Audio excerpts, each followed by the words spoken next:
एक तुम्बा नाम का गांव था। उस गांव में एक बुढ़िया अपने पोते के साथ रहती थी। उनका घर एक सुनसान जगह पर था।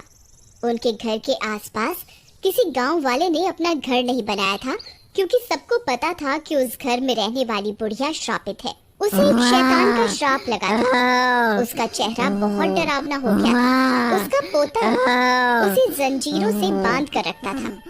उसके चेहरे में दो बड़ी बड़ी कीलें लगी हुई थी। कभी कभी उसके अंदर का हैवान जाग उठता था तो वह अपने पोते को भी खाने की कोशिश करती थी।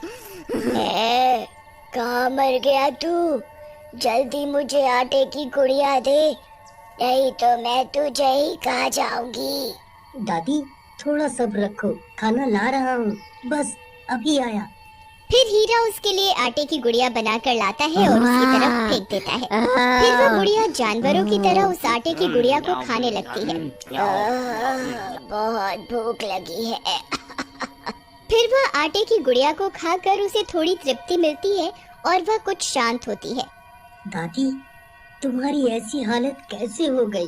बेटा, मैं आज तुझे एक सच बताने जा रही हूँ। इसके बारे में किसी गांव वाले को नहीं बताना, नहीं तो अनर्थ हो जाएगा। बहुत साल पहले मुझे जंगल में एक खजाने के बारे में पता चला था। उसे पाने के लिए मैं कुएं में उतरी। वहाँ एक शैतान था जो जन्म जन्म का भूखा था। उसकी कमर में एक सोने की पोटली बंधी हुई थी। मैंने उसकी तरफ आटे की गुड़िया फेंकी तो वह उसे खाने में मगन हो गया। तभी मैंने उसकी सोने की पोटली को खंजर से काट दिया। उसमें से सोने के सिक्के गिरे। मैंने उन्हें झट से उठाया और कुएं से जल्दी से बाहर आ गई। मैं अगली रात फिर से कुएं के अंदर गई। मैंने फिर से उसकी तरफ आटे की गुड़िया फेंकी और उसकी पोटली को खंजर से काट दिया और सोना इकट्ठा करने लगी। लेकिन उस दिन मेरा लालच मुझ पर हावी हो गया। मैं ज्यादा सोने के सिक्के इकट्ठे करने में लग गई। तब तक वह शैतान आटे की गुड़िया खा चुका था। अब मेरे पास उसकी भूख मिटाने के लिए कुछ नहीं था। मैं जल्दी से रस्सी के सहारे बाहर निकलने लगी। तभी उसने मेरी टांग पर काट लिया और मैं भी श्रापित हो गई। उस दिन के बाद से मेरी ऐसी हालत हो गई है। अगर मुझे समय पर आटे की गुड़िया नहीं मिली तो मुझे डर है मेरे अंदर का शैतान किसी दिन तुझे अपना शिकार बना लेगा। बेटा, मुझे अब ऐसी जिंदगी और नहीं जीनी। मुझे मुक्ति दे दे। मैं अब थक चुकी हूँ। मैं किसी दिन तेरी जान ले लूंगी। मुझ पर एक कृपा कर, मुझे अब मुक्ति दिलवा दे बेटा। लेकिन दादी, मैं इस श्राप से आपको मुक्ति कैसे दिलवाऊं? बेटा, मेरे शरीर को आग के हवाले कर दे, इससे मुझे मुक्ति मिल जाएगी।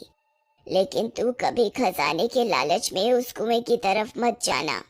फिर हीरा से अपनी दादी की हालत देखी नहीं जाती और वह अपने झोपड़े में आग लगा देता है और उसकी दादी को मुक्ति दिलवा देता है। अब मुझे कुएं में जाकर उस शैतान से खजाना लाना ही होगा।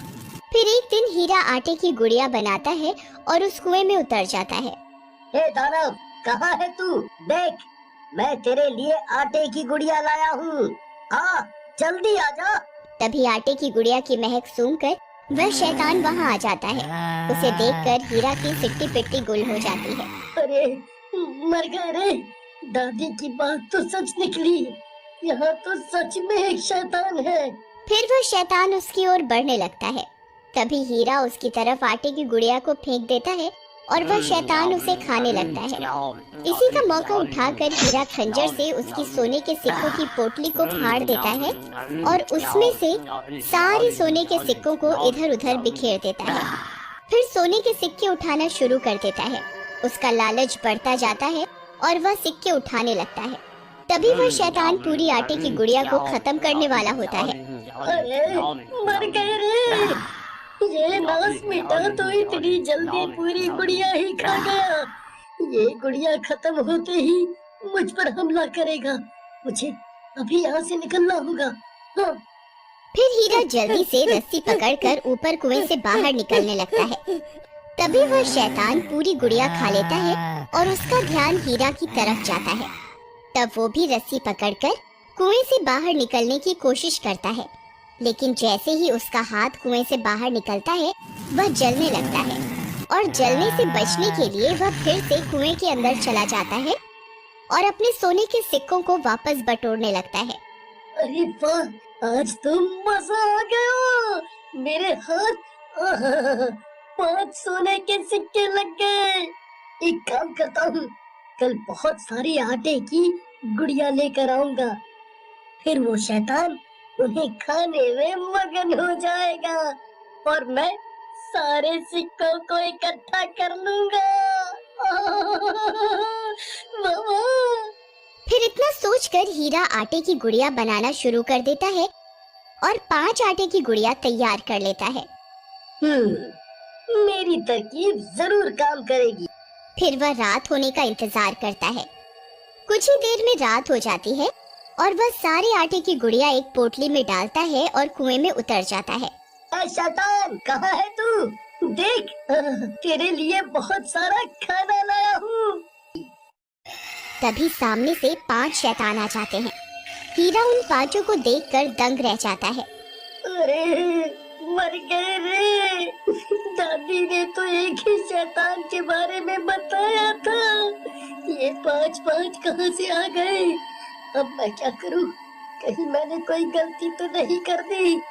मैं रोज एक गुड़िया लाता था तो एक ही शैतान आता था। हे भगवान, ये मैंने क्या गलती कर दी? इसके बारे में तो मैंने सोचा ही नहीं। अब क्या करूं? तभी वहाँ 5 शैतान आ जाते हैं और वे भूख के मारे तड़प रहे होते हैं।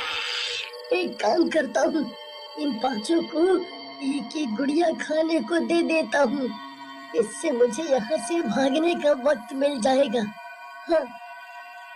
फिर हीरा एक आटे की गुड़िया एक शैतान की ओर फेंकता है तो 5 शैतान उस गुड़िया के ऊपर टूट पड़ते हैं। कोई उसकी टांग खा जाता है तो कोई उसका सिर, और पलक झपकते वो 5 मिलकर उस गुड़िया को खा जाते हैं। अरे मर गए रे। इन 5 ने मिलकर एक झटके में गुड़िया हजम कर ली। अब क्या करूं? यहाँ से कैसे निकलूं? कैसे निकलूं? फिर वह बची हुई 4 गुड़िया को एक साथ उनकी तरफ फेंक देता है। 5 में से 4 शैतानों को एक एक गुड़िया मिल जाती है। वह 4 उन्हें खाने में मगन हो जाते हैं, लेकिन एक शैतान अभी भी भूखा होता है और हीरा की तरफ देख रहा होता है। अरे मर गया रे। इस नास मिटे के हिस्से में तो कुछ आया ही नहीं। अरे भागो रे, भागो रे।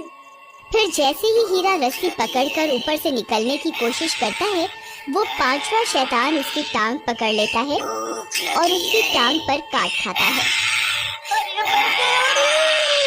अरे कम्मा, छोड़ मेरी टांग। अरे ये तूने क्या कर दिया कम्मा? फिर हीरा किसी तरह कुएं से बाहर निकलता है। अरे बहुत दर्द हो रहा है रे। हाय, अब मैं क्या करूं? कहीं वो दादी वाला श्राप मुझे भी तो नहीं लग जाएगा? कोई है? कोई मेरी मदद करो, कोई मेरी मदद करो। फिर देखते ही देखते हीरा भी शैतान में बदल जाता है। उसे भी श्राप लग जाता है। फिर हीरा अपने दोनों हाथ और पैरों के सहारे चलने लगता है। उसे बहुत भूख लगती है और वह आटे की गुड़िया की खोज में पूरे गांव में भटकने लगता है। मुझे बहुत भूख लगी है।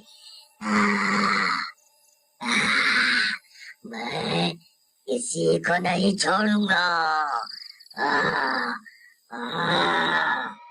गांव वाले उसे छुप छुप कर देखने लगते हैं। किसी को कुछ समझ में नहीं आता कि हीरा ऐसे दोनों हाथ और पैरों के सहारे क्यों चल रहा है और उसकी ऐसी हालत कैसे हो गई। फिर हीरा पूरी रात गांव में भटकता भटकता जंगल की तरफ निकल जाता है। उसके वहां से जाते ही गांव वाले अपने घरों से बाहर निकल कर आ जाते हैं। अरे भाई, ये हीरा को क्या हो गया? ये तो बिल्कुल जानवर जैसा बन गया है। भाई, मुझे तो लगता है इसे इसकी दादी ने काट खाया है, तभी ये भी श्रापित हो गया है। फिर सभी गांव वाले हीरा के घर की ओर दौड़ पड़ते हैं। जब वे वहां पहुंचते हैं तो दंग रह जाते हैं। वह घर पूरी तरह से जला हुआ होता है। वहां उन्हें उस बुढ़िया का कंकाल भी मिलता है। उन्हें कुछ समझ में नहीं आता कि आखिर क्या हो रहा है। फिर रात होने पर उन गांव वालों को हीरा के तड़पने की आवाजें जंगल से आती हुई सुनाई देती हैं। मैं किसी को नहीं छोड़ूंगा, मुझे आटे की गुड़िया दो।